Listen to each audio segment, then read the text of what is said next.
If you owned a factory that was selling everything it made but left 90% of orders unfilled, what would you do? Open more factories, of course. That's not the way higher education operates in the United States. The top-ranked colleges accept less than 10% of applicants. They freely admit that they reject thousands each year just as good as the ones they let in. Which is why, wondering about education reforms in the new year, I googled a lovely photo of Price Canyon Road just north of Pismo Beach on the central California coast. The hills of golden grass dotted with dark green oaks seem a perfect spot for Princeton at Pismo Beach, my dream of what could happen if our crustiest Ivy League schools finally woke up and started franchising themselves. Pismo Beach, clam capital of the world, right on US 101, is a favorite of mine. The little resort town of 7,500 doesn't take itself too seriously.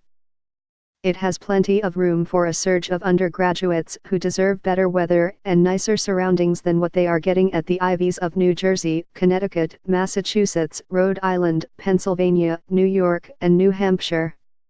You probably have some good ideas for prime Ivy satellite spots. How about Dartmouth at Daytona Beach, Brown at Biloxi, Harvard at Huntington Beach, Columbia at Carmel, Penn at Pensacola, or Cornell at Corpus Christi? I am not suggesting the brand name schools should run the new campuses. They are weak on original thinking, otherwise why wouldn't they have taken this step already? They might be persuaded, however, to award naming rights to educational entrepreneurs with fresh ideas. Some companies spend $20 million a year to attach their name to a big league stadium. The chance to use an Ivy name should be worth even more. Just the sweatshirts would be hot items for visitors. One question to be answered in this scheme: what's in a name? The popularity of the Ivies does not appear to reflect any significant benefits from attending those leafy campuses. A study by Alan Krueger, former chairman of the White House Council of Economic Advisers, and Mathematica policy research expert Stacey Bergdale, showed that students accepted by selective colleges who chose not to attend those colleges had incomes just as high 20 years later as those who did attend. Only students from low-income families did better after attending selective colleges. Krueger and Dale concluded that the selective schools had the big reputations not because of any skills they gave their students. Their only advantage is they are better than other schools in attracting students with the character traits, such as patience, charm, and humor, that lead to success.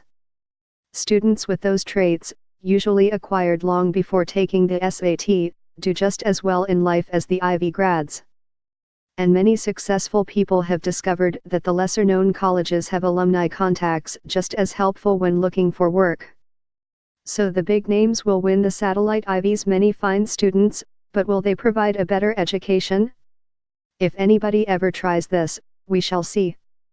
I think the super selective schools most likely to experiment with franchises are those with cultures more attuned to the 21st century.